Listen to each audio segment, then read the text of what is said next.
It's time to talk sports. It's Hacksaw's Headlines, a panorama of the world of sports, stories, comments, and opinions. Now, here's iconic sports talk show host Lee Hacksaw Hamilton and co-host John Riley. Who wants to talk sports on a Monday? We do. You do. Good afternoon, everyone.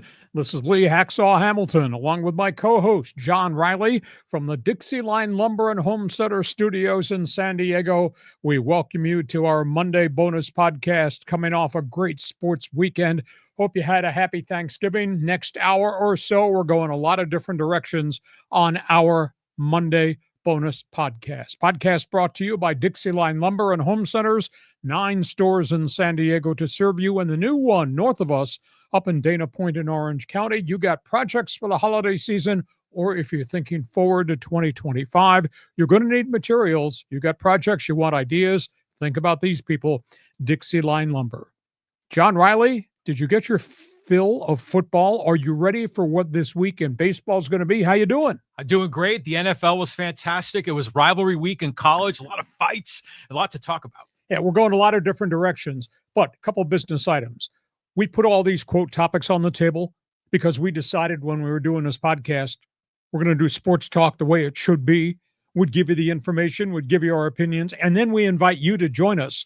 When we're done with the podcast, you get the chance to jump in. We call this Fans Forum. John, just describe for everybody on live stream how Fans Forum will work. Fans Forum is your chance to get involved and talk to Hacksaw. I got a question or comment in the world of sports. Just drop your take in the live chat on Facebook, X, or YouTube. We'll see it on our screen. We'll get you involved in Fans Forum at the conclusion of Hacksaw's Headlines. And a couple of other reminders as we move along on our Monday bonus podcast. Item 1, if you like sports, I write about sports every night. It's there in your box first thing every morning on my website, leehacksawhamilton.com.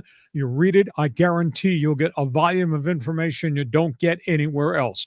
By the way, when you go to my website, there's a big orange box right on the front page. Fill it out, become part of Hacksaw's Insiders Group. You get all kinds of special things we send out to emails each and every week. Second item, you're on social media. I know you're on social media. I see your stuff on social media.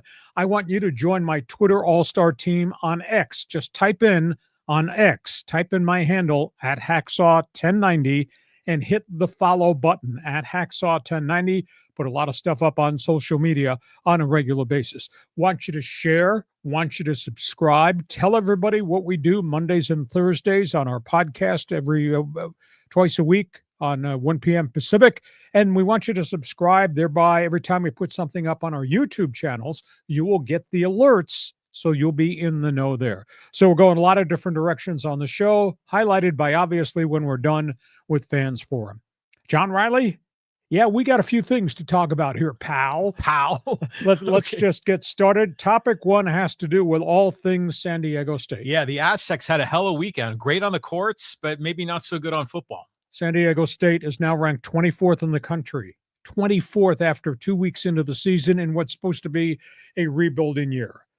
That guy is doing a great job. That guy is Brian Dutcher. The Aztecs beat 6th-ranked Houston in the finals of the Players Festival in Vegas, got them a payday. The big story is not only the growth of the guards, but the grit of this team collectively, defensively, considering how young they are. That's the most stunning aspect, how quickly they've bought in, subscribed, and accomplished everything. You know, and I had said going to the tournament in Vegas where they were playing Creighton, Oregon, and then obviously Houston, this is going to be a big challenge because their bigs did not play well. Well, the bigs kind of turned the corner. Jared Coleman Jones, really impressive shooting threes. Magoon Swath, 5-block shots, starting to play with a little bit more resolve and understand what the physicality is. And the bigs are starting to play better. And now they're complementing the three-point shooters, and the guards that put it on the floor go to the hole. The guards that hit it from outside the arc. They're ready to open Mountain West Conference tourney play. They play Fresno State on Wednesday in the first league game, and they got some non-league games after that. But for them to march through what they marched through and to prove a point, you might be Gonzaga and you might be highly ranked, and you were highly ranked at Houston. you're going to have to contest us every trip down the floor. They make you work for the points. So unbelievably impressive what San Diego State has done in just a 2-week window in what's supposed to be a rebuilding season. They're ranked 24th in the country right now. The other guy, ugly. Just an ugly finish to the season. I'm talking about Sean Lewis, San Diego State. They got punched in the mouth by the Air Force Academy. Air Force, which had lost 7 in a row. Air Force finishes the season with 4 straight wins. Air Force ran the ball, hit them with a couple big pass plays, and the Aztecs defense caved again. And the Aztec fast offense has just never caught on. Yeah, you can move the football, but you can't put the thing in the end zone. They have one of the lowest red zone conversion rates anywhere in the country. They got a lot of work to get done. And Sean Lewis keeps saying, I haven't done a good enough job. He said it 6 weeks in a row. Well, if that's the case, now people are starting to question, well, if you're admitting you haven't done a good enough job, what makes me want you to stay as the head coach at San Diego State? He's already had 2 votes of confidence in the last 3 weeks from his athletic director. So he's got a lot of work to get done. We had great expectations when he arrived from Colorado because I knew what he had done at Kent State and other places. This has turned into greater disappointment. I'm really, really sad.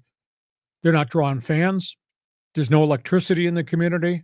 And I don't care how much philosophy and how much trophy presentations he hands out to a team.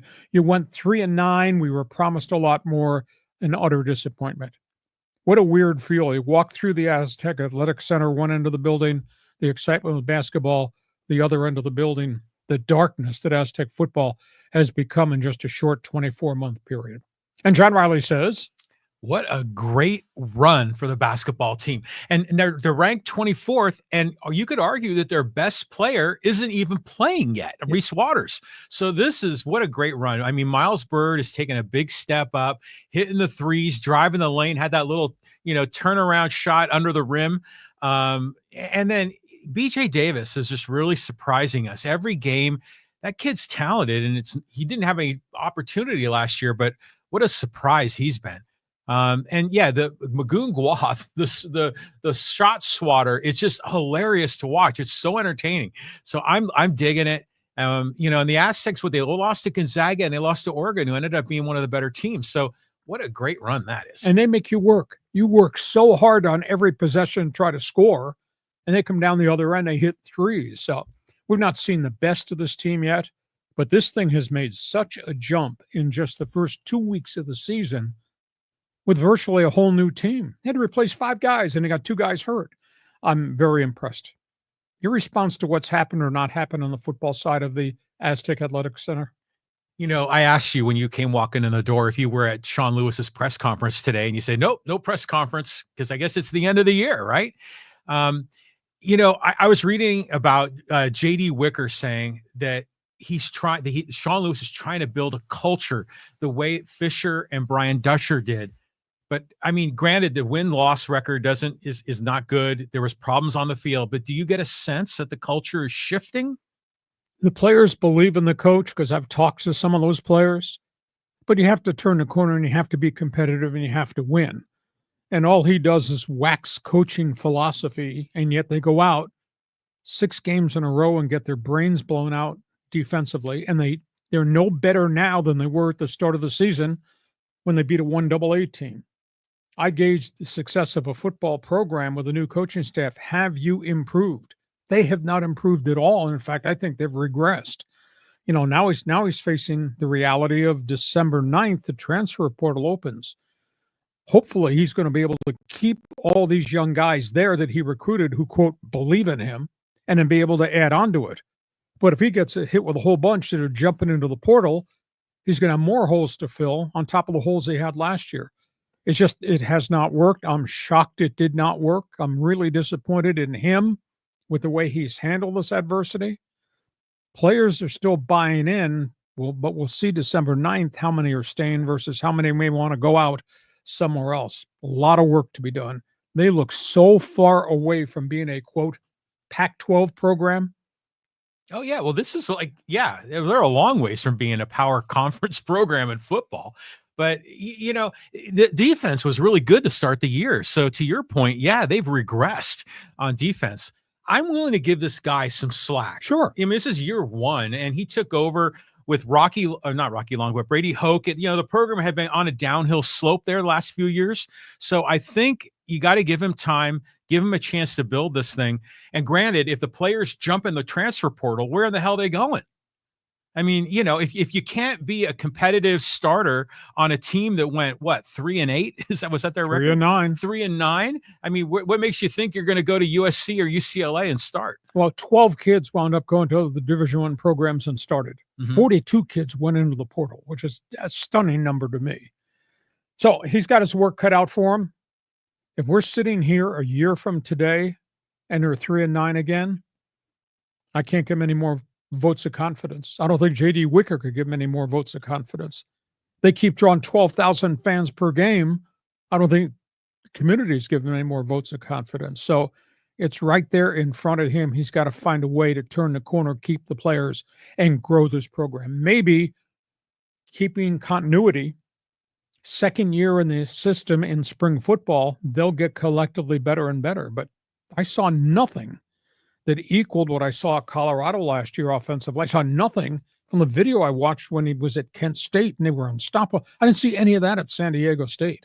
Well, it's just the quality of the players on the field. So, what was it? Fisher's first year, didn't he go 0 in the Mountain West? 0 for 14, 5 and 16, I believe, for the season. Brutal. I mean, but look what he turned it into. Sure. So, God, if Sean Lewis can replicate that, maybe Sean Lewis needs to go out on campus, start handing out tickets to the football games. Okay, you're an Aztec fan, friend, alum, used to be, still are. Jump into the Fans Forum chat box. Give us an impression as to where they are with Dutcher. How impressive is this? And how depressing is Aztec football with Sean Lewis? That's not the only college football topic on the table. Second topic, John. Yeah, fights.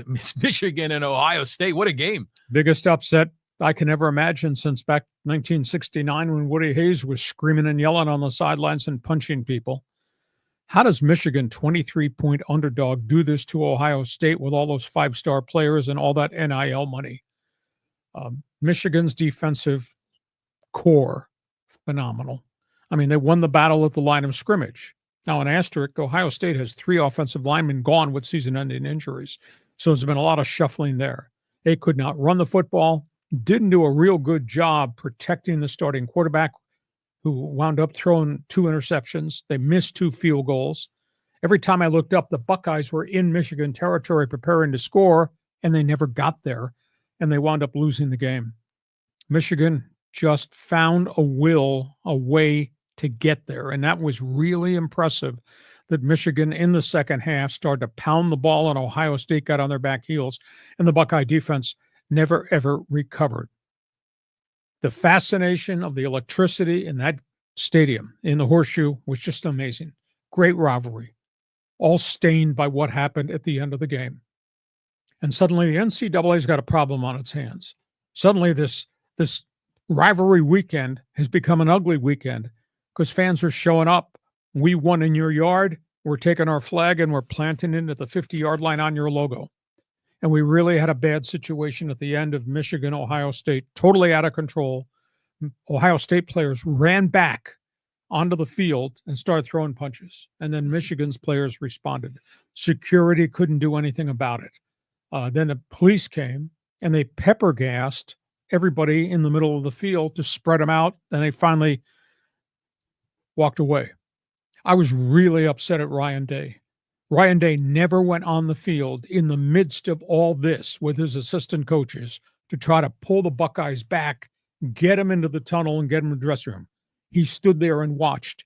And then Ryan Day in his press conference was asked about how violent it got on the field after the game.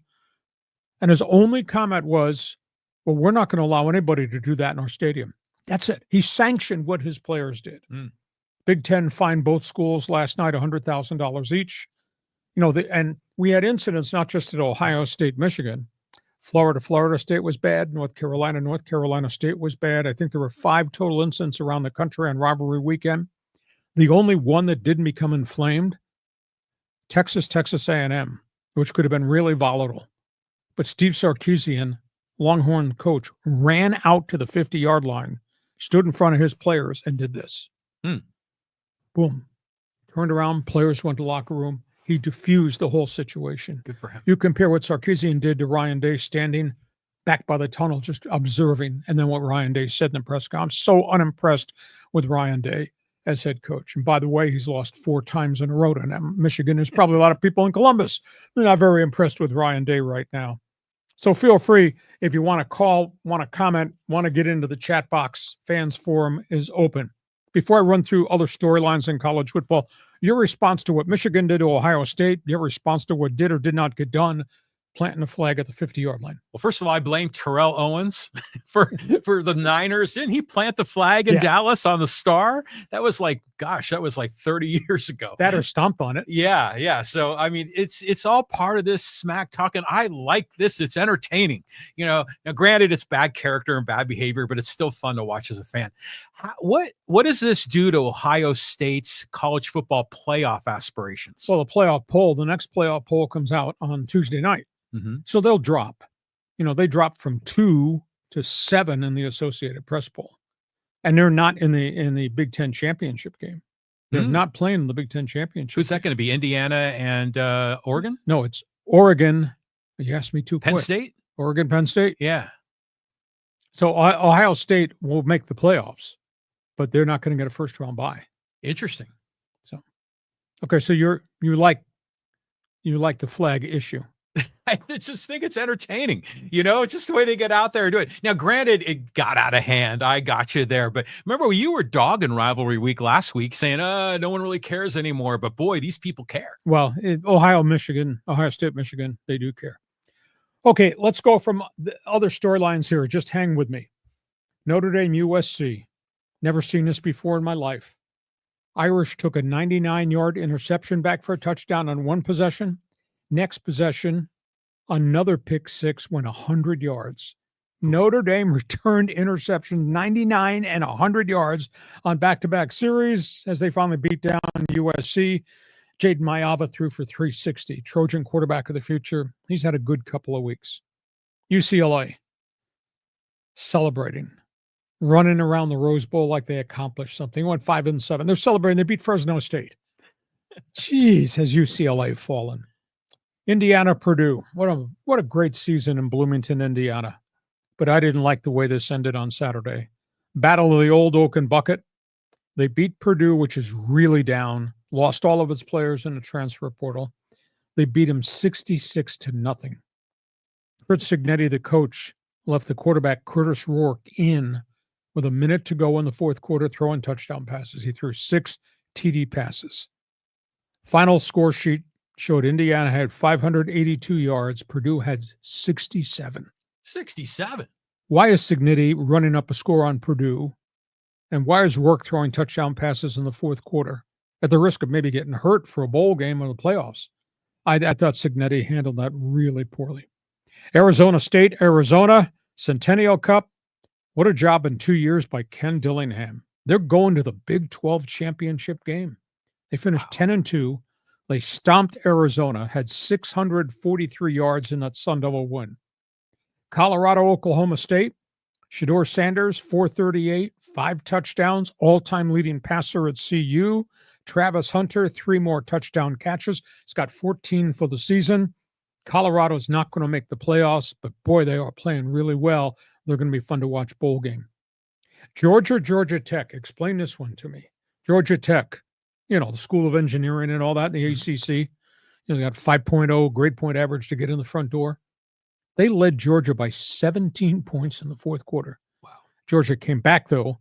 Their quarterback went wild in the fourth quarter, forced overtime. They played 8 overtimes. Georgia finally beat Georgia Tech 48-42. Georgia survives. Amazing. Boise took apart Oregon State. Ashton Genty, 223 yards. He's got 2,288 yards rushing for the regular season. Boise plays Vegas in the Mountain West Conference Championship game this weekend. And by the way, there were other games played on rivalry weekend. Division I AA playoffs began. Montana won its first game in the playoffs. They're a team to watch. Division II playoffs began. Division III playoffs began. In 1AA football, here's the statistic of the day. Illinois State in 1AA went on the road and beat Southeast Missouri State. Okay, so what? Illinois State intercepted 5 passes. So what? Southeast Missouri's quarterback, Pax Delarant, he threw for 567, 4 touchdowns, but he threw 5 interceptions in the game. Whoa. So Southeast Missouri could have won, except the quarterback kept throwing to the other guy all day long. Small college playoffs are just absolutely stunning. So 1AA, 2, and Division III all underway. So, John, go ahead. Comment on Notre Dame, USC. Comment on cheerleading UCLA. IU running it up. Arizona State. Pick a team. Go ahead. Well, first of all, I love that you cover the 1AA, the D2, D3. I went to a D3 school, and so it's nice to see the get some love there.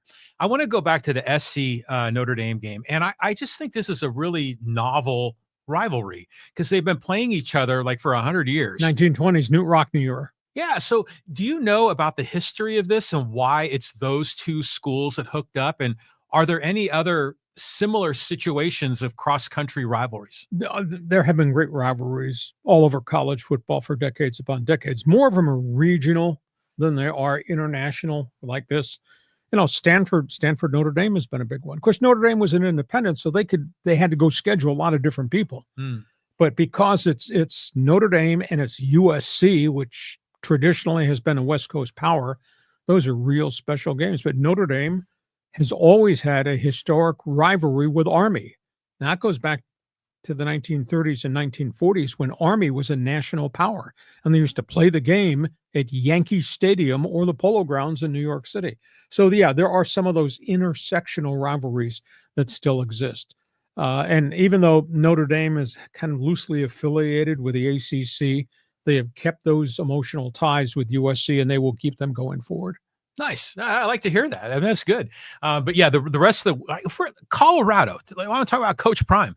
You don't think he's getting in the playoffs? I mean, they're ranked, aren't they, in the top 25? But you got to be in the top 12. Or you have to win your conference. They're not in the championship game. Oh, okay. So they're going to have a great record, and they're going to go to a marquee bowl. There's no doubt about that. But you know, they got started too late because they lost a couple very early, and running uphill, they never were able to get there. And then how in the hell is UCLA playing Fresno State at the end of the season? That doesn't make any sense. Well, again, with the death of the Pac-12, thank you, Southern Cal, UCLA, for causing that, all these schools' conference contracts were kind of blown up. And so the Big Ten, which now controls scheduling, put USC, UCLA in the middle of the season. They put the Apple Cup, Washington State in the middle of the season. They put the Civil War, Oregon State, middle of the season. Really? Put Stanford Cal the game in mid-November rather than the last game of the season. So the conference affiliations changed, and that forced juggling of scheduling. It's weird. I mean, because like the Big Ten preserved the Ohio State-Michigan rivalry. Yeah. Why wouldn't they preserve all the rivalries and have them all on rivalry weekend? Schedules already made, and then they had to move people and move match schedules. So maybe over time, give it a year or two, and maybe it'll settle back into that. Either that, give it a year or two, and maybe Southern Cal, UCLA, or say, damn, we made a bad decision. We'll come back to the West Coast. That's what That's not going to happen either. Okay, those are all things college football. We march on. Let's talk some NFL football. Yeah, this Chargers-Falcons game was a little ugly, wasn't it? Ugly win, uglier loss. Chargers are 8-4. Not a very impressive 8-4. This is surely not the team that started the season 6-3. I don't know what was worse. Chargers had 10 possessions with Justin Herbert, scored no touchdowns. None. Or was it Kirk Cousins throwing balls into coverage you should not throw into coverage? He had 4 picks, tied the worst career day of his career. Or was it the play calling, which to me was just terrible? Atlanta, they had the ball for 77 snaps, 35 minutes time of possession, no big plays, little chunks, run the ball, short dump pass, then he throws interceptions. And they lost the game. They dominated statistically, time of possession, number of snaps, and they lost the game because Kirk Cousins was panicking and throwing the ball into coverage. You would never, ever expect a veteran quarterback to make that kind of decision. And, the Chargers are just battered from a roster standpoint. No running game. J.K. Dobbins is gone for maybe the rest of the year with a sprained knee ligament. Ladd McConkey caught 7 in the first half, got hurt. He's got a shoulder, and now he's got a knee on top of it. Quentin Johnston, 2 more drops. All of a sudden, this has reappeared again. And think about that. Justin Herbert, 10 possessions, no touchdowns. They had 3 Cameron Dicker field goals. They had 1 pick taken back for a touchdown. And that was the extent of their offense. So they're sitting there at 8-4, but to me, it's not a very impressive 8-4. Next week, they go to Arrowhead to play Kansas City. So that's where we are with the Chargers and the Falcons. So you tell me what was the worst part of the game, because I could check off a lot of boxes. I thought it was a really ugly game. It was, but the Chargers came out victorious. I mean, you were talking about this a few weeks ago, how they were going to have to play all these really good quarterbacks. So what's the record on those different quarterbacks? They nearly lost to Joe Burrow. They should have. They did get beat by Lamar and the boys. Kirk Cousins making some crap decisions. That should have been a loss. So, they conceivably could be 0-3, but they're they've won 2 of the 3 that they could have lost.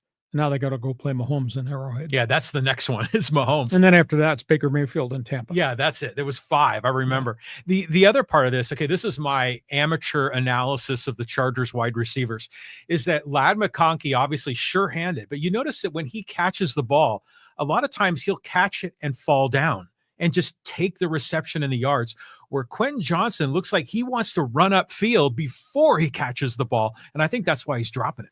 Sometimes the placement of the passes to McConkey is a reason he's going down, because he's got to reach down, etc. Now they've hit him on some crossing patterns where he catch it, boom, and he's gone, because he's got that extra gear to get away. Quentin Johnston's, his mechanics, his techniques are still very suspect. Location of his hands, catching the ball, breaking stride, giving up on routes. Got to work with him. You can't fire him. He's a number 1 pick. You got to make him better. And he played so well the first third of the season, but boy, the last 2 weeks, he's just regressed. So I don't know where the Chargers are offensively, because it's offensively, it's not the same team that it was before. Oh, so we just talked about the college football rivalry crisis. Feel free to jump on board. Are you planting a flag anywhere? Get on board in the fans forum in the chat box. You got an opinion on what the Chargers did to Atlanta, what Atlanta did to themselves? Is that as ugly a game as you've ever seen? Feel free to jump in. We get to halftime. When we come back, we're going to talk about all the other games in the National Football League. This podcast is brought to you by DIXIELINE Lumber and Home Centers. 9 locations to serve you in San Diego. And John, I brought this up last week. Looking for a stocking stuffer for the guy in your house? For your dad, for your brother, family member who likes to do projects? Gift cards, DIXIELINE Lumber, that works? Hell yeah. Yeah. DIXIELINE gift cards work. How about a power tool? You could probably cram one of those into a stocking stuffer. So yeah, they got lots of great things there at DIXIELINE. So swing on in. They're all over San Diego County. 9 locations to serve you. And of course, if you're thinking projects, home, work, back patio, near the pool, you're going to need materials. You're thinking projects, you want ideas, think about them. They could be your best friend and your consultant at DIXIELINE Lumber.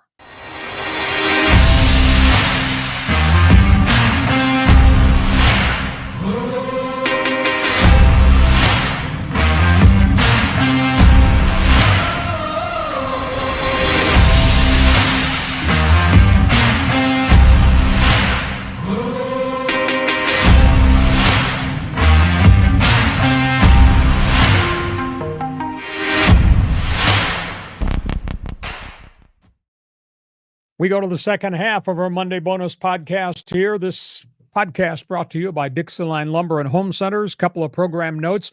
When we're done, we open it up for you. It's called Fans Forum. You can jump into the chat box, ask a question, make a statement, get ready. Hey, bring the heat, meat. We want to hear what you've got to say. Fans Forum. You like sports? Please check my website. I write on it every day. It's there first thing in the morning. You won't believe the volume of information. That's the address, leehacksawhamilton.com. When you go to the homepage, you will see listed on the right-hand side all the different pages I have that I write to. Also, there's a big orange box. Fill it out. Join Hacksaw's Insiders Group. You'll get emails about all the special things that we are offering. You're on social media. We know you're on social media. I want you to join my Twitter All-Star team on X. Just go to @Hacksaw1090. Hit the follow button. That way you'll get all the alerts. And we want you to share. Tell everybody what we do Mondays and Thursdays at 1 p.m. Want you to subscribe. When you subscribe via YouTube, then you will get the special alerts every time we put something up, bonus stuff on our YouTube channel. We do that virtually every day of the week.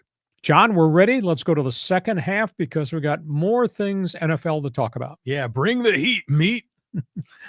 Let's talk about games around the National Football League and what happened. Boy, there were some big-time games, big-time disappointments.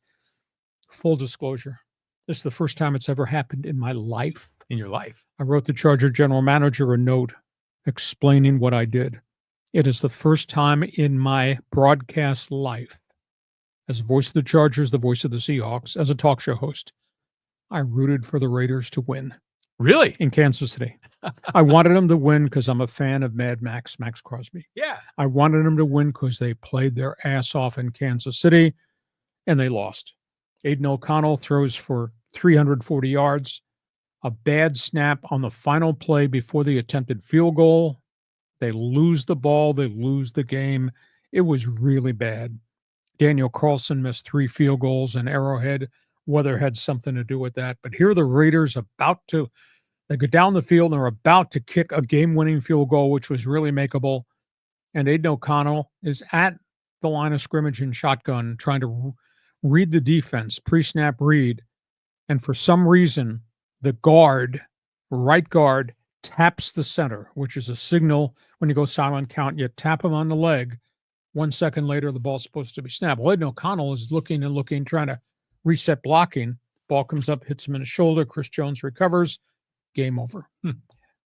First time in my life I wanted the Raiders to win. Yeah. Don't tell anybody, but that's so that was that. What a heartbreaking loss for the Raiders. The Raiders are now 2-10. Of course, Thanksgiving Day, we had the Chicago loss to Detroit. Speaking of bleeping clock mismanagement, Caleb Williams and Matt Eberflus gets fired. That's the end of that story. Philadelphia, Baltimore. We talked about the brilliance of Lamar Jackson's offense and the dynamics of what Jalen Hurts and Philadelphia can do. We hardly talked at all about the defenses. And those defenses are pretty rugged, especially Philadelphia, giving up 274 yards a game. Those defenses made life really hard for those great offenses along the way. Philadelphia wins. They're now 10-2. It is hard to believe, with all the things that Baltimore's got at the line of scrimmage on offense, they're 8-5. They've lost 5 games. It's really weird. It is. Philadelphia beats Baltimore. Snowball, San Francisco, Buffalo. Tough way to end a season. And San Francisco's season is officially over at 5-7. Now you lose Christian McCaffrey again. Luckily, it was not the calf and was not the Achilles. He's got a strained PCL muscle, which is in the back of the knee. Does not need surgery, but he's going to be out for a couple of weeks, if not the rest of the season. I mean, Frisco is their season's dissolved because of all the injuries. And Brock Purdy tried to be Brock Purdy, which meant move the pocket, throw the ball on the run, but not on that snow, not on that footing. It's absolutely amazing. By the way, I did recognize your investment banker. He was the one sitting there with no shirt on and his face painted, and it was 21 degrees. Yeah, those guys in Buffalo, they thrive on that. Yeah, give me my Genesee beer, I'm drunk. So Buffalo, just Josh Allen, those guys, man, are they playing really well, and they won at home. Rams beat New Orleans. Matthew Stafford found a way to grind to a victory. Kyron Williams had 104 yards. The Rams still think they're in the playoff race. They're 6-6. New Orleans is done. They're now 5-7. Pittsburgh went into Cincinnati. Can you believe the Steelers are 9-3? Russell Wilson throws for 414, 3 touchdowns. Mike Tomlin's team wins again, 520 yards in offense. And here I was calling Pittsburgh's offense Neanderthal. And they go for 520 on Sunday, but that's because Cincinnati's got no players. And Joe Burrow got beat on, and he turned it over 3 times. He's just frustrated beyond belief. The organization has failed that quarterback. Pittsburgh is 9-3. Seattle beat the New York Jets. Have you ever seen a defensive tackle go 92 yards with an interception for a touchdown? It happened Sunday. Leonard Williams, Seattle defensive tackle, former New York Jet, catches a deflected ball on the goal line and lumbers. He had trouble getting it out of first and second gear. He's a 320-pound defensive tackle going down the sidelines for a 92-yard pick six. Rumbling, bumbling, stumbling. Yeah. He was gassed. It looked like he was carrying a refrigerator the final 20 yards. But big win. Aaron Rodgers, 3-9 with the New York Jets. Boy, is that bizarre. And Indy won against New England, the battle of the kid quarterbacks. Anthony Richardson was completing 44% of his passes. He leads the Colts on a 19-play drive in the fourth quarter. Gets them down to the goal line. They struggling to score. He throws a 2-yard touchdown pass into traffic, and then he runs on a 2-point conversion, and the Colts get a victory in New England. His statistics are still skewed to the point that he sure looks like he's overwhelmed, but a 19-play drive, that was pretty impressive. So those are all the hot headlines from what happened in the National Football League. John, go ahead. Do I have to go to church and go to confession that now that I actually rooted for the Raiders one time? We can talk about that. You want to talk about Baltimore, talk about Buffalo's win, Rams, Pittsburgh. Go ahead. Yeah, I think you're probably rooting more for the Chiefs to lose, I think, than the Raiders to win, right? Another horrific season by the Raiders, but you gotta tip your hat to Raider Nation because they remain loyal, and they don't question it. They're obviously frustrated, but yeah, it's another rough go. Hopefully Shedeur Sanders lands in Vegas. That'd be a sweet draft pick. 2-10. Yeah. It's a mess there. I just remember watching pieces of the Cincinnati-Pittsburgh game, and you could see Joe Burrow sitting on the bench, sort of rolling his eyes as the defense kept giving up yards. That's a tough spot for him. We thought Russell Wilson was washed up in Denver, and now look at this guy's lighting it up. So, yeah, pretty crazy week. Yeah, no doubt about it. We still have 4 more weeks to go, and as an off. Granted, everybody knows who the elite teams are in the NFL, but man, the fight, a card spot, that's still going on with 4 weeks to go. Did you see the play that when Christian McCaffrey hurt himself? I saw a slow-mo replay of it, and you could see his calf kind of, erupt and wiggle, almost like a blown Achilles. I thought it was a blown Achilles, but it was to his right knee. It was not to his left leg. So I was kind of surprised because they took him to the tent, and then he walked off. I thought, well, maybe he's got a cramp. Well, it's a PCL injury, which is a back of the knee ligament. And you can play with that. You can wear a knee brace, etc. But they say probably 2 weeks, if not the rest of the season. He didn't rupture it. He didn't tear it. But that poor guy. And he was running so well. But in that game in the snow, if you ran straight line, you could do well because nobody had any footing. But if you had to cut, there's no bloody way. There was so much snow. It was amazing. They were fun to watch, though, in the snow. Oh, yeah. We talked about that before. Okay, those are all things. NFL, you want to comment? Fans Forum chat box is open. Jump on board. We go from that. Let's switch topics here. Let's talk about our hometown San Diego Padres. They got big news from the financial bean counters. Well, here's the big issue. The story that I have gotten is that Padre ownership has told AJ Preller, we're not going to go to $200 million with payroll. The story that I was told is they want to keep it to about $170. There is no human way the Padres can field the exact same roster and have a $170 million payroll. If they gave every player what, quote, they're due, arbitration eligible, etc., if they kept all 7, their payroll would go to 210, which would put them back into luxury tax hell. They don't want to do that. So now the burning question is, who are you going to let go? And how are you going to improve this team if the total roster has a value of $210 million and they told you got to stay at 170? Please tell me how you're going to shed $40 million, who you're going to shed $40 million off this group, and how you're going to replace them with anybody if your payroll still has to be at about 170. What do they do with Luis Ariz? He's due an arbitration 14.6, John and I have talked back and forth. I don't think I should pay a nickel singles hitter $14.6 million. Do you give him a multi-year contract in which it's backloaded, makes it more palatable this year, but you're still going to have to pay him a chunk next year and the year after? Or do you put him back on the trade block? Well, if you trade Arise in his 318 National League batting championship stat, if you trade him somewhere else, now you got a hole at first base, you got a hole in the batting order. So they got a problem with Arise. I'd say it's goodbye time for Profar, Kim, Tanner Scott, the two bench guys.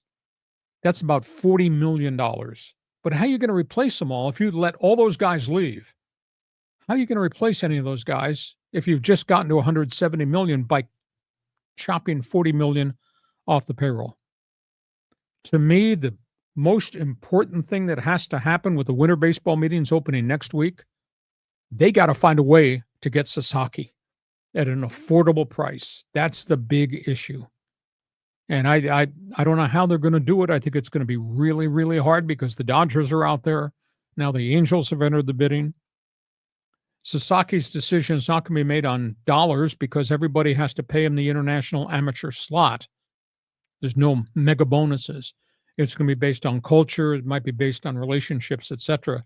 I just think it's a huge situation for the Padres. So, John, if they kept this roster intact as we fell this past year, it'd be $210 million. So that's $40 million they got to get rid of to go back to the $170 million limit the owners have placed on A.J. Brown. How's he going to do it? Yeah, it's like a math problem, and it's where they're going to lose some quality guys.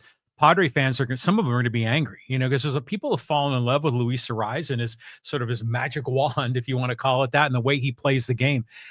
Yeah, I just think of the Padres are going to have to backfill this with some young kids, and I keep thinking of DeVries and the catcher Salas, but they're not ready. Well, but still, like we said, Jackson Merrill wasn't ready, and he almost was Rookie of the Year. He was number 6 in the MVP vote. So we need one of those young guys to step forward, because we're going to be losing some of the veterans out the other side. And where do you go to get players? I mean, if you say goodbye to all these guys and you get down to 170, you got holes everywhere. How are you going to sign anybody? I mean, these mid-level pitchers are getting 19 and 21 million apiece. With apologies, I like Nick Martinez, but he's not a $21 million pitcher. That's the price tag for the back end of the rotation guy. How are the Padres going to get a back end of the rotation guy? Well, they already have back end of the rotation guys. They've got Waldron, they've got Vasquez, maybe Burrito. Hopefully they can bring back Cease and King. I mean, that they got to do that for sure. Darvish is locked up long term. So is Joe, although he's not playing next year. So it's really the position players that I think is going to be the problem, because who plays left field, who plays second base and first base are open-ended questions. And then what happens if they deal Cronenworth? That's going to open up even more holes. But see, the White Sox don't want Cronenworth's salary. And if the Padres have to pay a piece of that salary to get him off the roster to go get Garrett Crochet, then you got to sign Crochet too. He's not going to be cheap. To me, they have to throw in Salas into the deal to sweeten the pot. To me, the most important acquisition he can make is Sasaki. He gets Sasaki at a cost-effective price. Well, see, I would counter that. I'd say get King and Cease locked down, then get Sasaki. And they've had a month to do it. They haven't done any of that yet, which kind of stuns me. So if you're a Padre fan, you worried about this? You concerned about this? I guarantee you, as we sit here the 1st of December, the roster you're going to have opening days, I think it's going to be very, very different from the roster that nearly beat the Dodgers in the National League playoffs. Jump on board. Fans Forum chat box is open. Padre fans, Dodger fans are invited. There's another baseball note here, John, that you dug up you wanted to talk about. Yeah, Sasaki. I mean, the numbers to sign him are not that big. Okay, Major League Baseball just released statistics over the weekend about the Sasaki payroll situation. He's viewed as an international amateur because he's 24 years of age. He's not a Yash Yamamoto guy. He signs a much lower priced contract for 2025. Major League Baseball just released the amount of money that these teams have to use. There are 8 teams in baseball led by Tampa Bay that can give Sasaki $7.7 million as a signing package. There's 8. The next level down is Arizona and 6 other teams. The most they can offer is $6.9 million. The third tier is $6.2 million. There's 12 teams in that group, led by the Padres and the Angels, who are now in the running. The most they can give is 6.2. The fourth tier down, the Dodgers and the Giants can offer him 5.1. And the last group, I think there's 7 other teams there.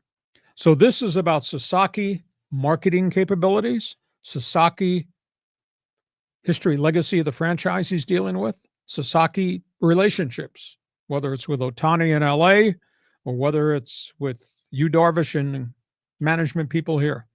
Interesting how this thing is broken down. So the most it can get is $7.7 million in a bonus package led by Tampa Bay, Arizona at 6.9, Padres and Angels at 6.2, Dodgers, Giants at 5.1.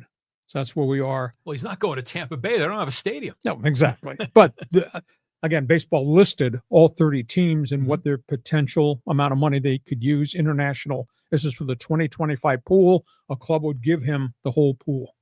Well, I would imagine that his endorsements are going to be way more than the salary. Sure. So, and really, it's not that big of a difference. I mean, you say 7.7, the Padres can do 6.6. 6.2. 6.2, you know, so I mean, obviously those are big numbers for regular guys like you and me, but for them, it's not a big difference. So hopefully he thinks more long-term, you know, about his career in America and how he's going to be a success, however he defines it. Because if he's just going for the money, it's not going to end up well for him. I think you get more endorsement package money if you're wearing the front of the jersey that says Dodgers. Well, and it's in the number 2 market in the world. Yeah. Compared than if it's Padres or if it's Red Sox or Angels. So I think the marketing potential is greater at Yankee Stadium, at Citi Field in New York, or at Dodger Stadium. It's hard to argue with that point. But again, look how, remember we just went over the Dodgers pitching staff and they've got like 10 or 12 guys. So, you know, even if Sasaki signed there, I mean, there's so much competition. Concur. You've got a comment? Where do you think this guy winds up? I mean, this guy is phenom. This guy he's yet to reach his peak and he's only 24 and he's coming here. He will be posted January 15th. And that's when the negotiations will open. That's all things Major League Baseball. Fans Forum chat box is open for you. Next topic on the table involves saying goodbye to a good guy. Yeah, one of the great ones from the Big East Conference. Yeah, this story just broke on Sunday. St. John's University, Catholic University, phenomenal place on the Eastern Seaboard, has said goodbye to Lou Carnesecca. This guy was head basketball coach for 20-plus years at St. John's. Brooklyn guy, grew up, went to school there, stayed there, coached there forever. Passed away at the age of 99. He's a Hall of Famer. Phenomenal person. 24 years at St. John's. Career record, 526 and 200. And he was one of the cornerstones that came up with the idea, let's form a basketball conference in the Northeast. His idea became the seed for the Big East. And they hung tough. He won 4 Big East titles against the likes of everything that was going on up the New York Thruway at Syracuse with Boeheim and everything that happened down I-95, Georgetown, John Thompson, Patrick Ewing, Alonzo Mourning, Dikembe Mutombo, and the Hoyas. He made St. John's. He put them on the map. You know, amongst the 2-3 greatest players that CARNESECCA had, he had a different type of kid. Chris Mullen, Mark Jackson, the guard, Walter Berry, the New York City high school sensation. So Louis passes away age 99. He was a hell of a guy. Very different from Boeheim, really different from Big John Thompson. But boy, he stamped St. John's on the map as being a really, really special place. Wasn't that a special era in the 1990s? Oh, Big East. Or 80s, excuse me, the 80s with the Big East. And was there one year, the Final Four, there were 3 of the 4 teams were from the Big East. Yeah. I mean, that was just a great run. And I remember Chris Mullen with the shaggy haircut and dude turned into a Hall of Famer. So, I mean, that was a fun run. So what was that, 84, 85? Right? Late 80s into the early 90s. Yeah. Yeah, and Syracuse had the longest run of all. I mean, obviously what Boeheim has done over decades before he retired. The window for John Thompson was phenomenal for a decade. So, because he started a pipeline. John Thompson did almost what John Wooden did out on the West Coast with big men. And John just got big guy after big guy after big guy. He had 3 bigs in a row. Yeah, exactly. And Georgetown was phenomenal for that window of time. And then John, I don't know whether John lost interest. He wasn't recruiting like he did before, and then the program started slipping, then he retired. But Louis did with just a different type of inner city kid. Now, where exactly is St. John's University? I want to say in Manhattan or in the Bronx. Okay, so it's in New York City. Yes. Really? The Redmen, or at least that's what they were called. You know, and by the way, I was looking at this logo, St. John's, and I never noticed that that's a T on top of the J.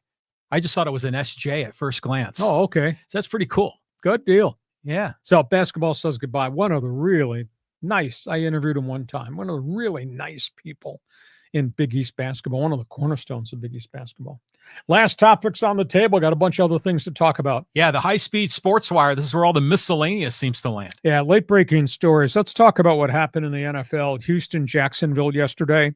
Trevor Lawrence, the quarterback, was scrambling for the Jaguars, running left, gave himself up, hook slid down, and then got speared in the face mask by a Houston linebacker. It led to a bad brawl on the field, a lot of bad blood.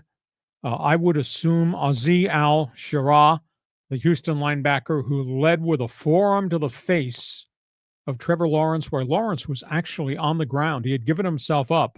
I went back and looked at the video today. Al-Shirah took 2 steps and then hit him after the quarterback had already gone down. The minute you give yourself up in a slide as a quarterback, you're not supposed to be hit.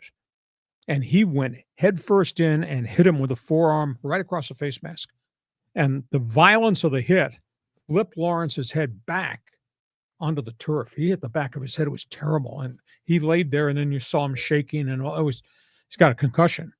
And he was down for 7 minutes. It was a terrible fight on the field. A Jaguar lineman tried to get after Al-Shirah. Today he finally apologized, more or less. And he said there was not any intent. No, but you took 2 steps and you nailed a quarterback who had already given himself up. And by the way, you hit him with a freaking forearm in the face mask. Don't tell me about lack of intent. And I found out early this afternoon, he'd been fined twice already this season, $23,000. I'm sorry, $200,000, $223,000, 2 fines for blows to the head. And this is now number 3. This is the 3rd incident this year. And Tom Brady's last year, video has surfaced of him tackling Brady by the throat. Okay. So it's obvious this guy is a hitman and he's a dirty player. So he apologized to a degree, but it's really bad. I got my numbers all confused. He's been fined twice this season, $23,000 in fines for 2 incidents. Now he's got the 3rd one, but as a repeat offender, this is going to be huge. I think we're going to talk about suspensions and loss of game checks on top of everything else. And an age-old way, I mean, he's getting besieged by everybody. Jacksonville's coach publicly came out after the game, Doug Peterson. There was no place in the game for that type of play. So in essence, calling out the NFL to nail this guy. Then his own coach, DeMarco Ryans, said, we don't teach that way in Houston Texans football. So he apologizes finally. And then in typical fashion, what does he do? The end of the apology, everybody's just been hateful towards me.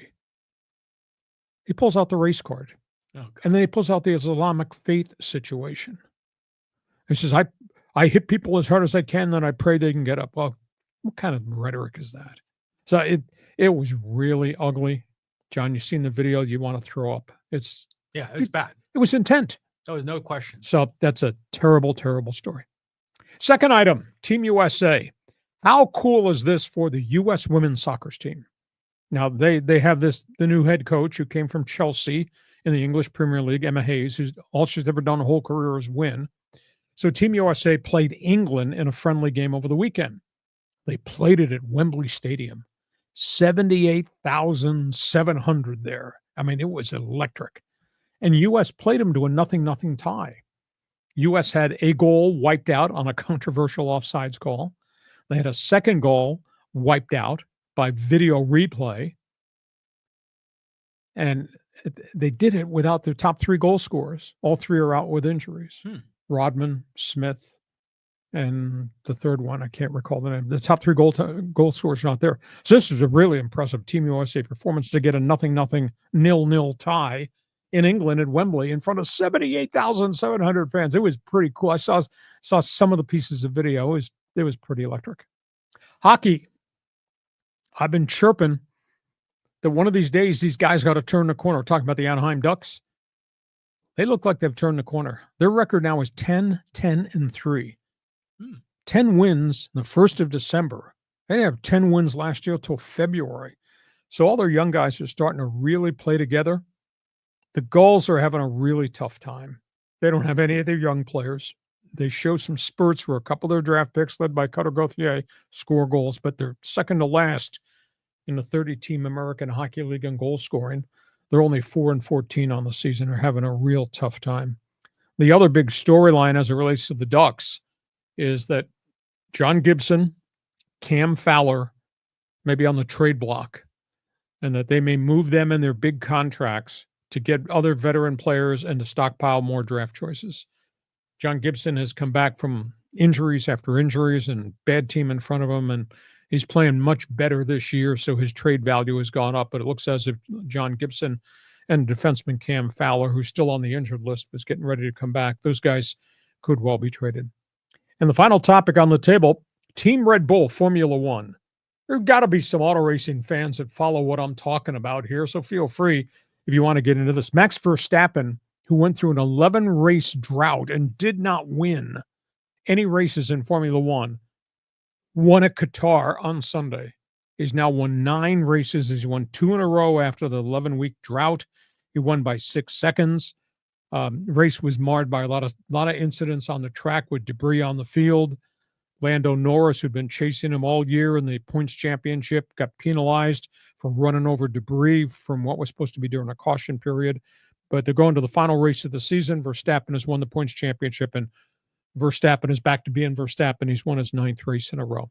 So, John, feel free to talk about cheap shots in the NFL, the women, hockey, or F1.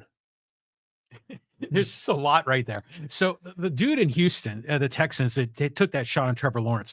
That's a low character guy. I mean, it's a low self-esteem guy, because he's playing the victim, right? It wasn't my fault, or, I'm just hitting and I'll pray he's for pulling him out the later. race card and the Islamic faith thing at the end of his apology. Well, that has nothing to do with it. I mean, nothing at all, and it's almost like you're killing the golden goose, because the quarterbacks are what make the league so popular. Now, granted, Trevor Lawrence is not one of the best quarterbacks, but still, I mean, I'm shocked the guy is even on the team that with those kind of character traits and that back history. Now, I will just say this on the flip side. It is interesting how some of the players are just ferocious, but at the last second, they can turn it off and avoid the quarterback. He could have pulled up. He took 2 steps. Trevor Lawrence had committed to slide. The minute your wallet is on the ground, you're not supposed to be touched. You're giving yourself up. And Al-Shirah took 2 steps, head first in, forearm to the face. Yeah, I mean, hopefully this dude gets a big fine. He's already gotten multiple fines before. He's grabbing Tom Brady by the neck. I mean, dude needs to be reprimanded here. I mean, the other games, it's weird to be excited about a 0-0 soccer tie, but if it's against England and that's, the coach going back home, it's kind of a cool story. But imagine if you're a fan, you spent 78,000 people in the stadium and you walk out of a 0-0 tie. How do you feel as a fan? Yeah, but it was really entertaining and it was special. She is revered for what she did for Chelsea's women's team in the English Premier League Women's League, all the championships and the trophies she won. So her homecoming, it was really special, but it was a great game. And for Team USA to do this, have 2 goals taken off the books because of offsides or video replay, and to do it without their top 3 goal scorers, that's kind of impressive. So Team USA's women's side getting ready for the World Cup. they're making progress. They are. I mean, I like Sophie Smith on that team. I think she's going to be a new dominant person. You're a big Rodman fan. You like Oh, Rodman too. Yeah, that's all fun as well. The other thing with Team Red Bull, there's a commercial that I've been seeing on television of Max Verstappen. And, sure. And he's like, they're getting annoyed with the announcer kind of distracting them. Have you seen that ad? Yeah, he's all over the place. I've never seen anybody on a race team. You think race team, one for all for one. I've never seen anybody whose emotional pendulum swings back and forth. One week he hates F1 officials. The next week he's criticizing his crew chief. Next week he's criticizing the engineers. This thing's undrivable. God, he's gone back and forth. The mood swings on that team have been crazy. And yet here they are at the end of the season. They win the last 2 races and he's got the points championship sewed up again. But tough hombre to be around. Teammate? Yeah, teammate, sure.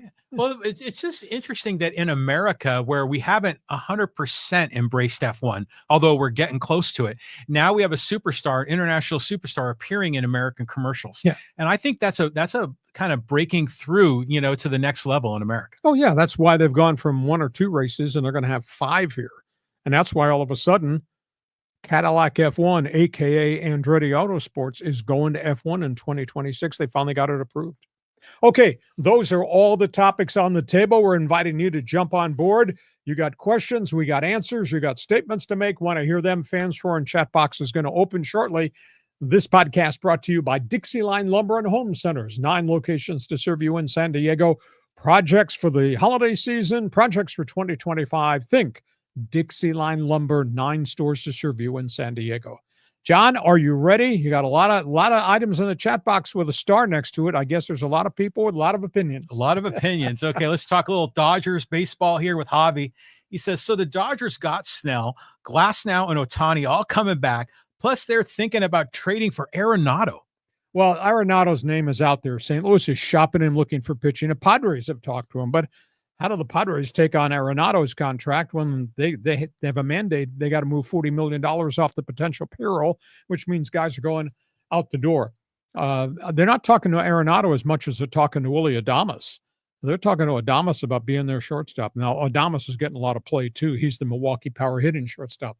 And, of course, the Dodgers are still in on Sasaki. I do not think the Dodgers are anywhere near the finalist group for Juan Soto. But their payroll, as of Sunday, their payroll is now at $309 million. $309 million. Money is no object at Dodger Stadium. That's almost double the allowance that AJ Preller gets. Just absolutely stunning. And they're willing to go farther. And for all the money they've spent and the roster, Javi, of pitchers they don't have an outfield yet. They've yet to re-sign Teoscar Hernandez, and of course he's asking for mega money after the 33 home run season. So going to be interesting to see how high that payroll is going to go, or might they be shedding some people here? Well, I'm a little confused about the Adames deal because they just signed Tommy Edman to that extension.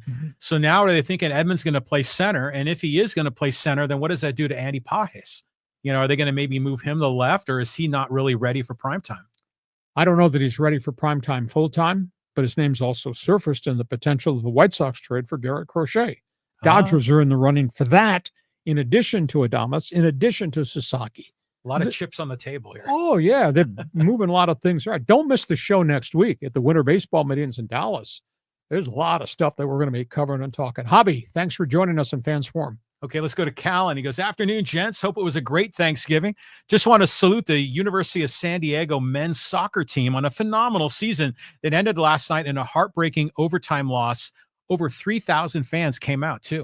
And that was preceded by USD going across the country and beating Duke in the first round of the NCAA playoffs. So what a great accomplishment. It was kind of tough to lose in this overtime rules, which are different than the professional rules. In professional, you play a full overtime period. If you score a goal, fine, you got to play the full, I think it's 30 minutes in overtime. But in college soccer, it's sudden death, and it became sudden death on a late call. It became a penalty shot. But hey, great program. I mean, what USD's accomplished. Didn't get a lot of notoriety, doesn't get a lot of coverage, etc. But that was phenomenal. For USD, tiny USD, the school on the hill, to go to Tobacco Road and beat Duke. You know how impressive that is? Well, and then they lost to Dartmouth, right? Mhm. So isn't it kind of neat where you see schools that are not necessarily in football power conferences have success in soccer? Oh, yeah. So, whether it's USD or Dartmouth or whatever, and beating Duke, that's a big accomplishment in soccer. Hell yes. And who's the coach at USD? Brian Quinn, legendary San Diego soccer star, Northern Ireland guy. Yeah. Oh, he's one of the neat people I know. Good for those guys. Yeah. Toreros. Good to have you on board, Callum. Thanks for joining us, and a salute to the Toreros. Okay, let's go Mike here. Some Dodger talking. The dude shouting at us in all caps. Dodgers doing big moves. I expect Sasaki to be a Dodger and Rookie of the Year, and Murakami next year. Dodgers team, Japan. Shout out to the LA Galaxy. Let's go LA versus New York round 2. That's amazing. He writes all that sales pitch stuff to two guys who are based in San Diego. I guess we're making inroads into the Los Angeles market. Now, the Dodgers historically are just, I think, one of the great organizations of all time. I didn't get the memo about the dress code. If I had known you were going to wear that, I would have gone into my closet and gotten that Dodger hoodie, and then we could have argued with each other while we were properly dressed. But Rock'em Sock'em Robots. Yeah. Dodgers have done well, and obviously it's the number 2 market in the country. But think about that, $309 million payroll, and I've yet to re-sign Teoscar Hernandez, and they're going to sign Sasaki, and they're part of the bidding process for Garrett Crochet in Chicago. I guess, John, the bigger question to me, the big markets can spend what the big markets create in terms of revenue. But is it good for Major League Baseball if we have the Yankees and the Mets and the Dodgers and maybe the Red Sox with mega contracts, mega payrolls? We have 5 great teams and 25 teams that can't compete. Is that good for the overall picture of the game? Well, no, I mean, obviously you like to have some degree of parity so it's competitive. But even in the NFL where they have revenue sharing, the Raiders have been terrible for 3 decades. So it's no guarantee that it's going to work out that way. But, you've made this point before. In order for the scales to balance, the Yankees and Dodgers and Red Sox are going to have to be willing to give up some of their revenue. And that's probably not going to happen. Concur with you. And the other factor, and I'll maintain this, and it'll be another argument for another time, but hard luxury tax or hard salary cap, it works in all the other sports, and a floor to spending. There has to be a floor to spending. They have it in the NFL. They have it in the NBA. They have it in the National Hockey League. And that's why there's much, much more competitive balance, because I just don't think it's good that we just have 5 mega teams in baseball and the other 25 don't count for very much except they're playing games in front of their home fans.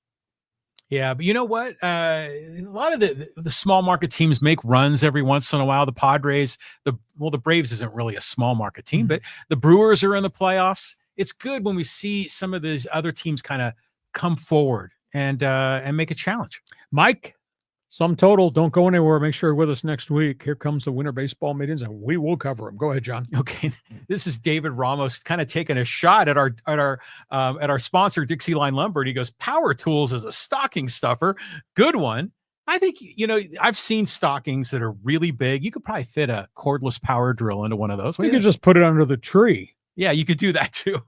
Especially if you're getting like some sort of a power saw or something, you probably won't fit that into a See, we got this beautiful tree we just put up in John's studio, and when I get here just before Christmas, I would expect maybe 4 or 5 of those Christmas cards kind of stapled to the tree, the ones that have the $100 bills in each of them you're going to give me. Yeah, okay. Exactly.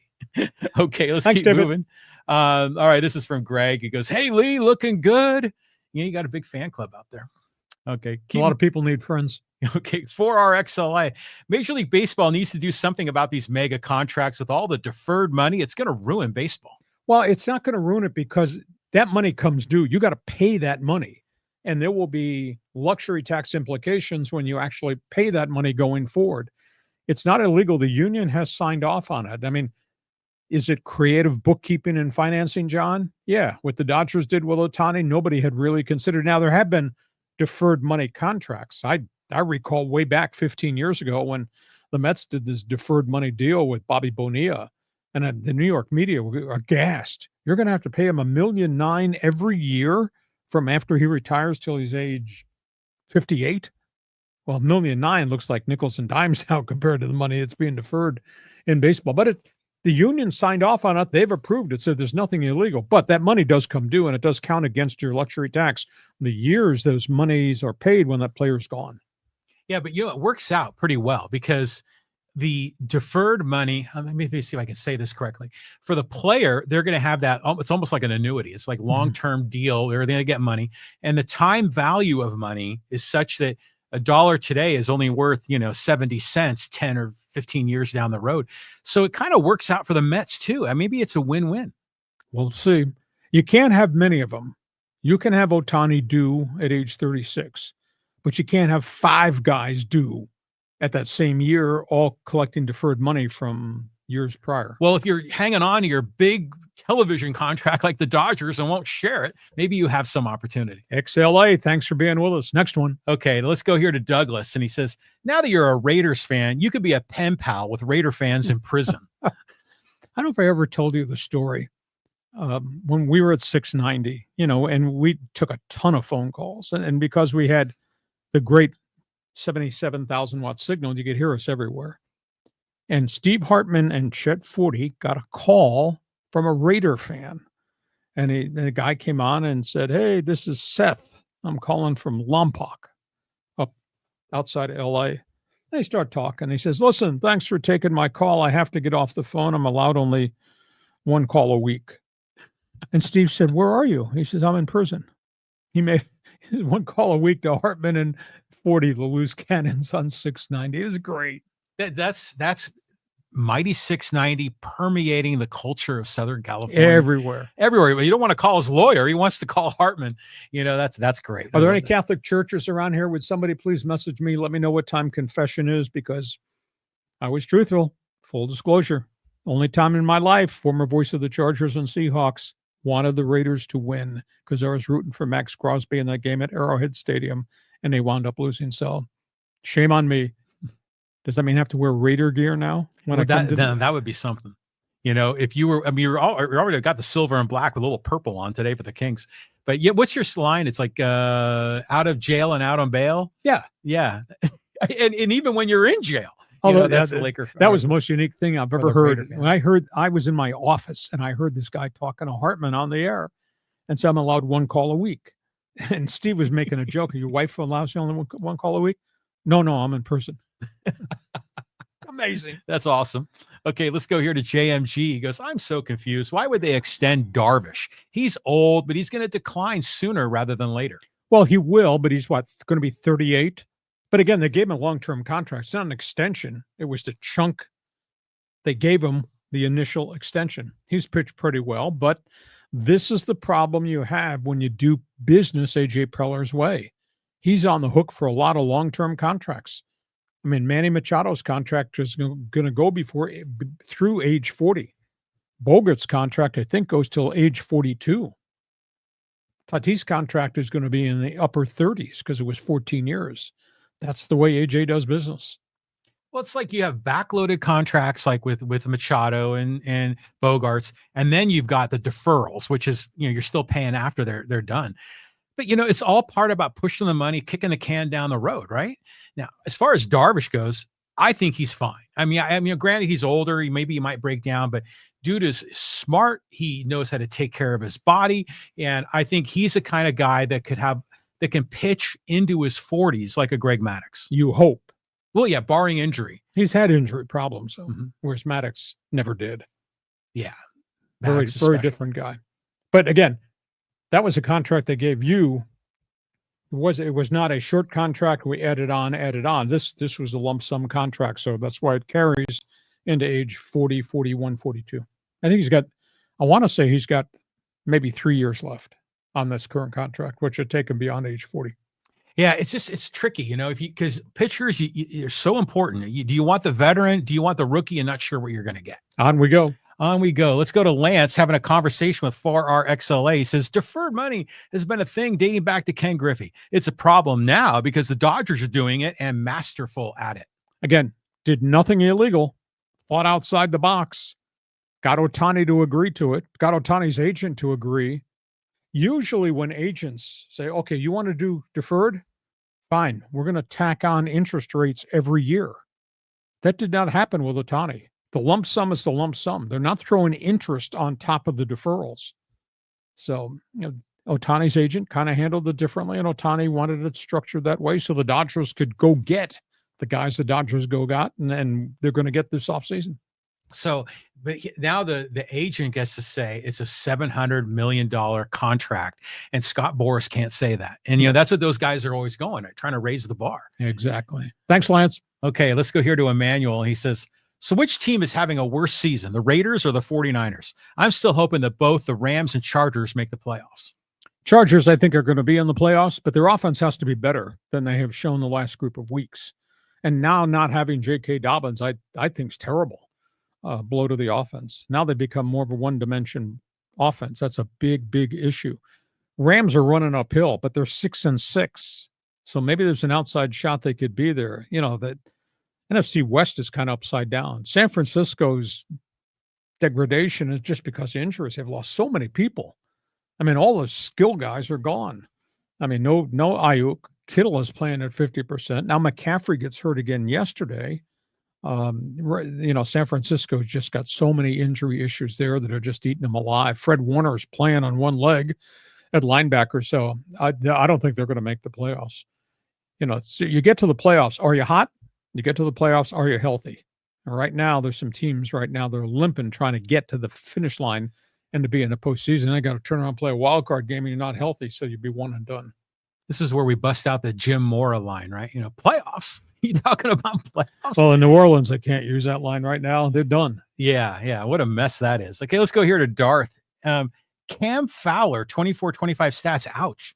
Had not played well. Byproduct bad team. Now, he's been hurt as getting ready to come off the injured list. But he's tired of the rebuild. I was told John Gibson is really tired of the rebuild. He looked at so many shots, and he's had injuries. It's been really tough on both those guys because they're the last of the vestige of what was a really good series of playoff teams that won the Cup, and they'd like to go somewhere else and maybe finish up their career. Fowler can be dealt. Gibson's got a huge contract, and the reports are that the Ducks are going to have to pay half the contract. I think he's due $6.5 million a year for 3 seasons. So the Ducks would have to pay half of that 6.5 every year to get him off the books to go get draft picks.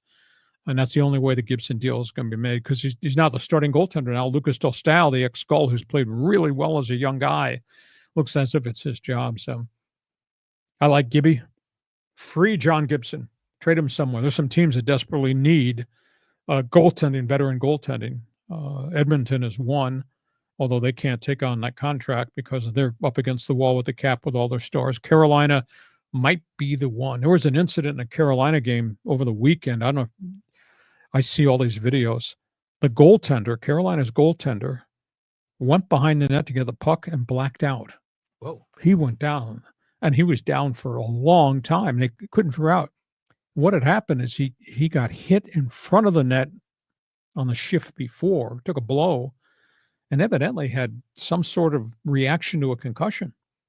And he goes behind the net to get the puck, and all of a sudden he goes face first. Nobody touched him. He wasn't near anybody.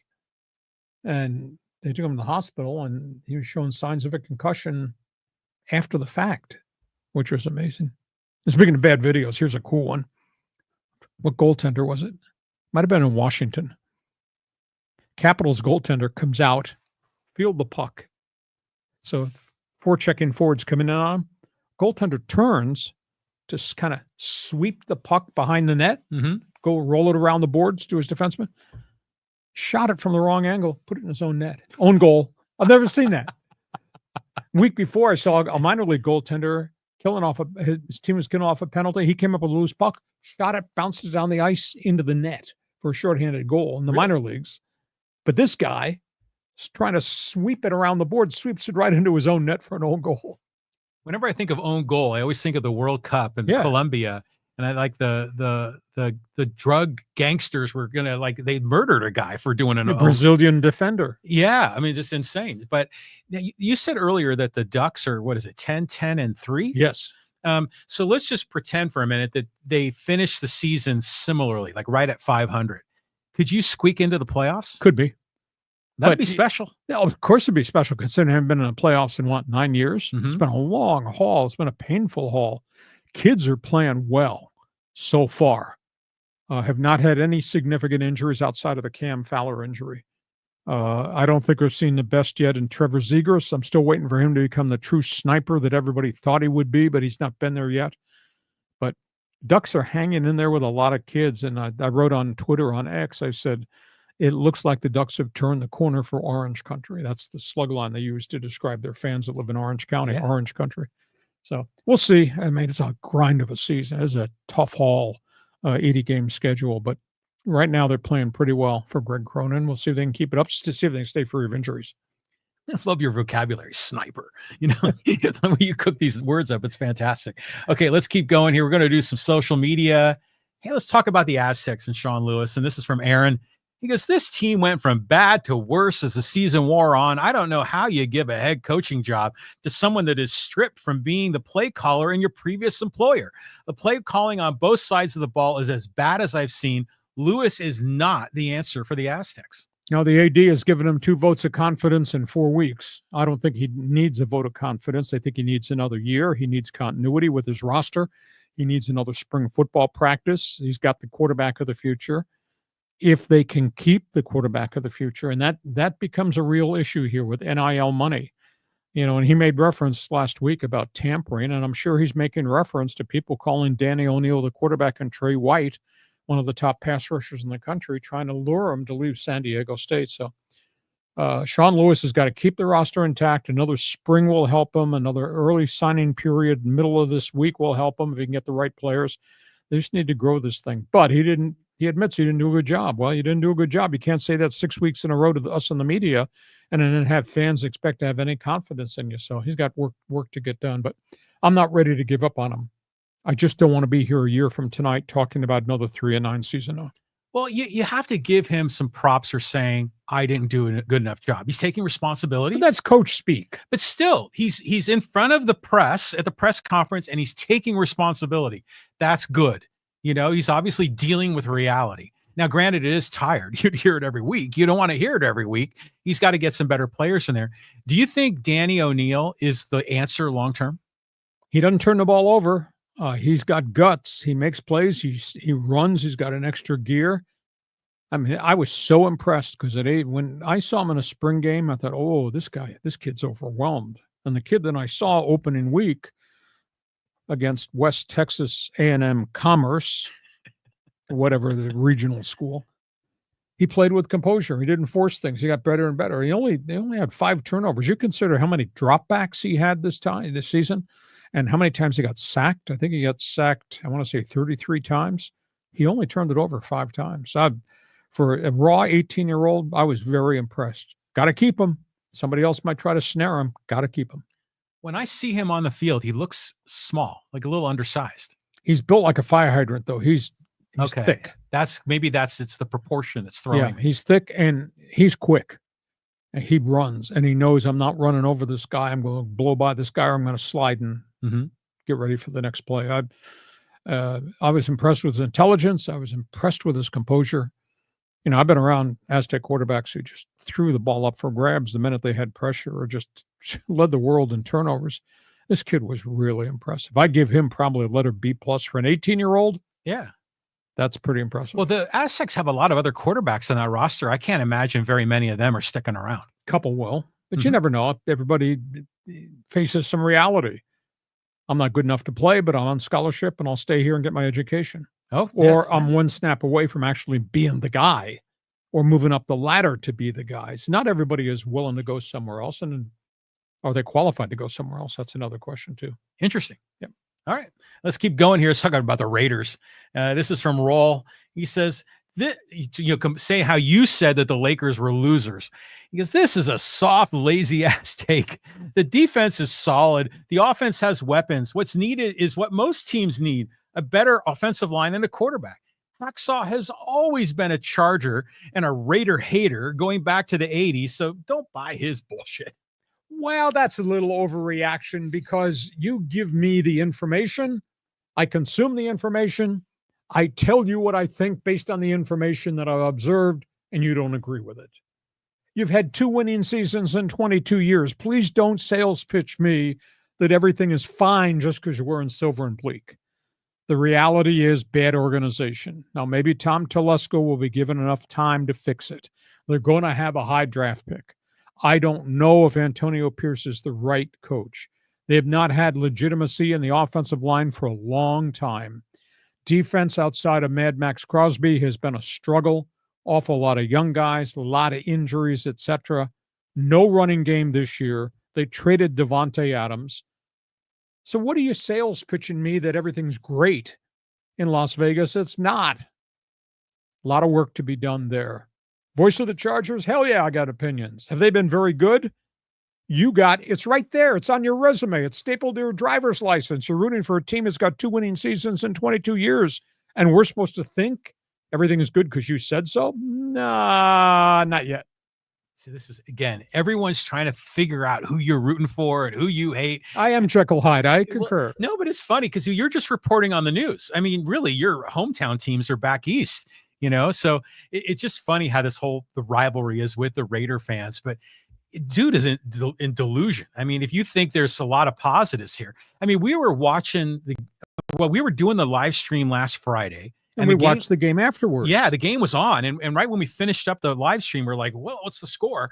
And the Raiders were winning. And we were like, oh my God, how is this possible? And then we watched the end and everything went to hell.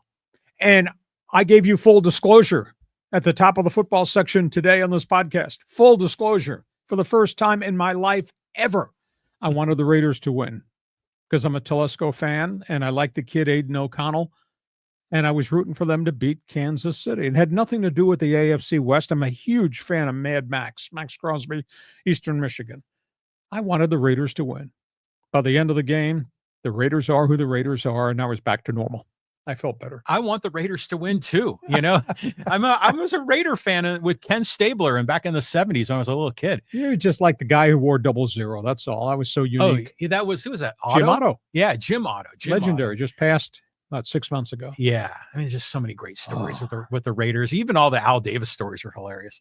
Okay, let's keep going. Let's talk about the Dodgers-Padres rivalry. This is with Jason. He goes, I agree, Lee. The Dodgers have an amazing pitching staff on paper. This isn't the first time the Dodgers have paid or overpaid for a former Padres ace. The Dodgers made Kevin Brown the first $100 million a year pitcher, or $100 million pitcher, giving him $15 million a season over 7 years. Huge money in 1999. Brown didn't even finish the contract in LA, and I predict the same for Snell. Well, the thing is, does anybody want a $36 million contract for a pitcher in his third or fourth or fifth year on the Dodger deal if the guy's not pitching well? I don't know if the Dodgers trade him. I mean, I think you have to give Snell his props. He's got electric stuff. He's an eclectic, unique, and really different personality. I don't know what drum he marches to, but it's a really different beat. But the guy has got tremendous abilities on the mound for half a season. His first half of each season in San Diego just absolutely drove me crazy. And what he did the first half in San Francisco was just a disgrace, but he was late to camp, then he got hurt. And when he came back, 1.23 ERA in his final 14 starts. That's about as dominant as you can be. And he's had dominant stretches with the Padres, and he was dominant when he was in Tampa Bay. So the Dodgers get him. I was shocked that he wound up there because I kept hearing he was going to Boston. The Red Sox really wanted him. But he's a West Coast guy. Couldn't pitch for the Mariners because the Mariners got so many young pitchers, so he decided to stay here. I don't know, maybe there's a clause in his brain that says he's got to pitch for every team on the West Coast. Because that's all he's ever done since he came from Tampa. He's a good guy. And I just like the interviews he did with Don and Mud during the game. And, he strips away a lot of the, you say, talk about coach speak. Players have player speak. Yeah. And you hear that from Manny Machado. Blake Snell doesn't talk that way. No, he's all over the place. Yeah. And he'll be self-critical of himself in the post-game pressers about how he pitched and what pitch was working and which one he had to, what did he say, put it in timeout. He would do that with some pitchers. But I remember the Kevin Brown signing because the World Series was in 98. The Padres lost to the Yankees. Brown was a free agent, and then he signed with the Dodgers. It was like your girlfriend breaking up with you and then hooking up with the high school quarterback. Yeah. You just felt so bitter about it all, but you couldn't blame Kevin Brown for going for the money. Oh, he was such a fierce competitor. Oh, he my was. Goodness. I mean, I was doing sports talk radio. they sent me to Vero Beach to do my show down at Dodger Town. It was the first time I'd ever been there. I just fell in love with the place. So I'd go in the clubhouse after the morning workout before the games, and he had his own corner of the clubhouse. He had like 4 stalls, 2 lockers. He was sitting in the middle. Nobody was around him. So I just went up and introduced myself, said, "Got a couple minutes?" And, he had his reputation always preceded him. He was just a red ass to deal with. And I introduced myself. He said, "I know who you are." I said, "Good." So "You got 10 minutes? You want to do an interview for my talk show back to LA?" Yeah. It was great. But his whole persona is the scowl and the stuff that he would throw. He was a hell of a pitcher. But he woke up an old man. All of a sudden, it was over. I think he wound up with a bad back. And but when he was healthy, I want that guy, give him the ball. First guy in my rotation every year. Oh, yeah. He was a fierce competitor. Right. And I remember we gave up with Derek Lee to get him, who turned into a pretty good major league ball player for the Marlins. But when you're describing how he had 4 stalls in the Dodger clubhouse, most stars have their own corner of the clubhouse. But it just feels like Barry Bonds. Wasn't he like that way? Yeah, too? but Barry Bonds had a big freaking recliner in the clubhouse. Everybody else is sitting on stools, and Barry's kicking back with his legs. That was beyond absurd. Yeah. Well, I'll say this. Jason, I think, brings up a fair point. Snell might not make it through this whole contract. I mean, because he's already in his 30s, isn't he? Yeah, and he's had 1 arm surgery, but he's had no setbacks since he had the surgery. And I just think you grow as a pitcher. Now, we'll see what happens to him. And that second half of the season in Frisco is the exact same thing that happened that second half of each of the last 2 seasons in San Diego. You could not hit his stuff. But he's a 5-inning pitcher. He's always in and around 110 pitches. You got to go get him. He wears out your bullpen. And then he has these stretches where home plate moves on him and he walks 5 batters a game. But he also strikes out 9 batters in every 5 innings he pitches. His strikeout numbers are just phenomenal. Well, I think he's getting better on that. And he's still erratic, but I think he's less erratic than he used to be in the past. Yeah. He's erratic and he's eclectic. He's just really different. He's wired differently. He is, and I know he wore, it was interesting is he was a pitcher that wore the number 4, and it's rare to see single digit pitchers, when you look at uniform numbers. So we'll see. I hope he does well. He goes in there. If you ever tried to buy insurance for your car or your house today, insurance is really expensive. And that's an expensive insurance policy. Dodgers just bought $36 million per year. Oh yeah. On paper, Dodgers pitching staff looks phenomenal. We talked about that last Friday on the podcast. I listed all the potential starters. They got 7 potential starters, but 5 of them are coming off arm problems. So Snell becomes a huge insurance policy at that front of the rotation with Yamamoto. Well, it's an insurance policy for Snell too, because if he gets hurt or something happens, that money's all guaranteed. So dude is going to cash in, and I'm happy for Blake. You're happy for capitalism. That's all well, I'm happy for that too. Okay, next one. Okay, let's talk about the Tampa Stadium crisis. And this is from Holluck. He says, here's a thought.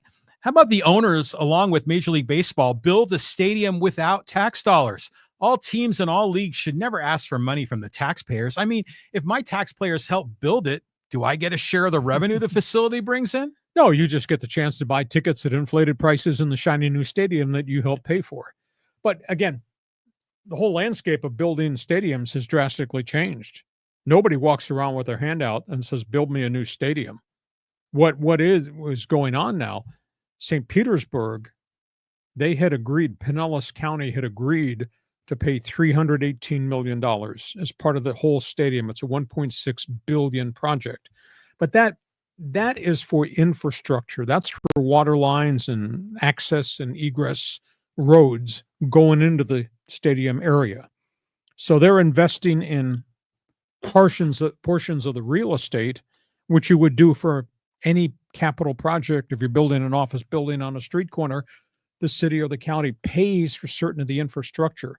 It's not like they're giving the owner. The owner, Stuart Sternberg, I think, is paying $1.1 billion of the total cost. But now he's got a problem because St. Petersburg with the hurricane damage and the city and Pinellas County with the hurricane damage said, whoa, we have to put in new water systems. Our fluoride systems have been destroyed. We got bridges that have washed out. we can't go forward with a baseball stadium. Our priority list is take care of the citizenry that live in St. Petersburg and Pinellas County.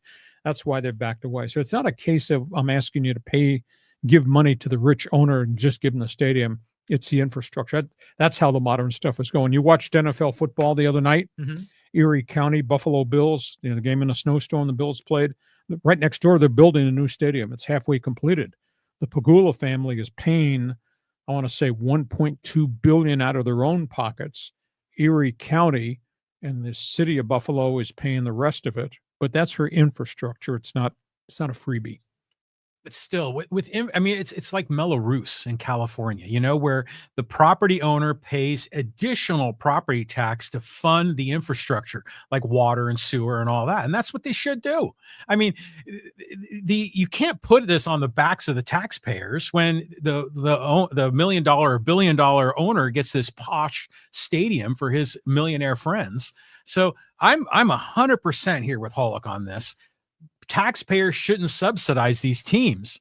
I mean, they're ripping off taxpayers, because how many of them are fans of the team? I mean, you go in Tampa, there's people there that don't care about baseball, and yet they're getting taxed for this. It's an investment, because when the stadium is open for business, the amount of stuff that they sell, tickets included, hot dogs, gear, there's all taxes on that. That becomes tax money, comes back to Pinellas County. Yeah, but then you make the argument that any company that generates tax dollars, revenue for the city and county, that they deserve handouts too. I mean, where does this end? I mean, it's just ridiculous. It's like, pay your own way, man. You're unbelievable. You don't enjoy Petco Park. You don't enjoy Padre baseball. Well, I'll tell you this. I couldn't have voted on the Petco Park deal because it was city of San Diego only. But if I were to have voted, I would have voted no. Now, just because of the principle of the matter, but am I happy that Petco Park is there? Of course I am. And I'm going to go to the games and I support the team. I'll go back to confession and say, yeah, I told John, shut the bleep up too. I'm sorry.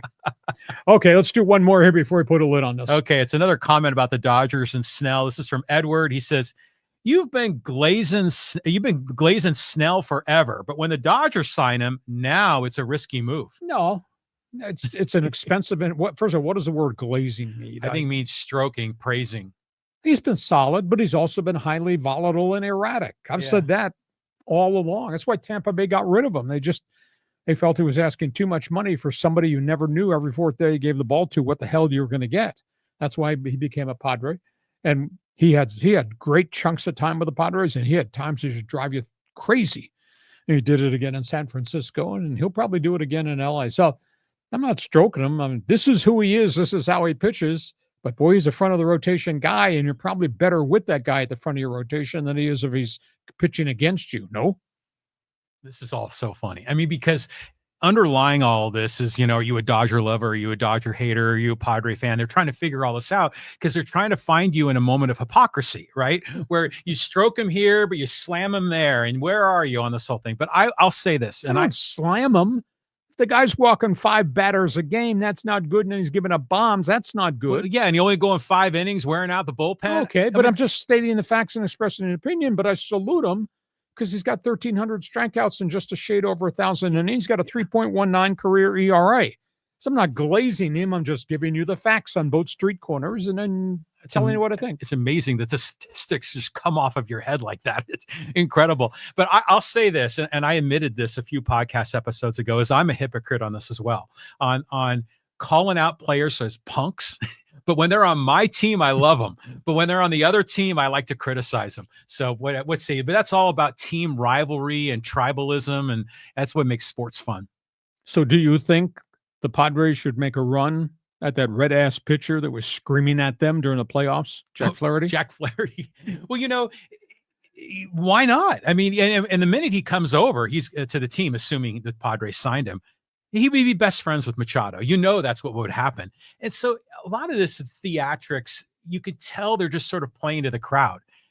It's not a lot different than what's going on in the political world. It's the flashpoint of the moment. Yeah, exactly. Just kind of saying one thing and doing something else. Hey, we hope you have enjoyed our podcast. We do this Mondays at 1 p.m., Thursdays at 1 p.m. Want you to text, want you to email all your sports friends. You tell them Hacksaw is back. And the reason this has been so successful for the year and a half John and I have been tolerating each other is we do sports talk the way it should be done. And we're Mondays at 1, Thursdays at 1. Tell all your friends. Sample my website. I think you'll really like it. It'll be there first thing every morning with new content. I want you to subscribe, share, subscribe. You'll get on our email list all the different things we're doing. Podcast brought to you by DIXIELINE Lumber and Home Centers, 9 locations to serve you. You got projects for December, projects for 2025. Think DIXIELINE Lumber. John, take a deep breath. We got Monday Night Football. The winter baseball meetings open next week, which are going to be amazing to talk about. We're going to do a preview of the winter baseball meetings on Thursday. Have yourself a great week. We'll see you come Thursday afternoon. Come Thursday afternoon. You say sports talk the way it should be done. That's a great slogan right there. I like it. And by the way, I'll go to confession. You can come right after me. Okay, I'll be the next one in line. Hey, and thanks for being with us. Always great to have you part of this podcast. Have yourself a great day on Hacksaw's Headlines. Join us again for Hacksaw's Headlines on YouTube, Facebook, and Twitter. And find the audio version on your favorite podcast app. For more content, go to LeeHacksawHamilton.com.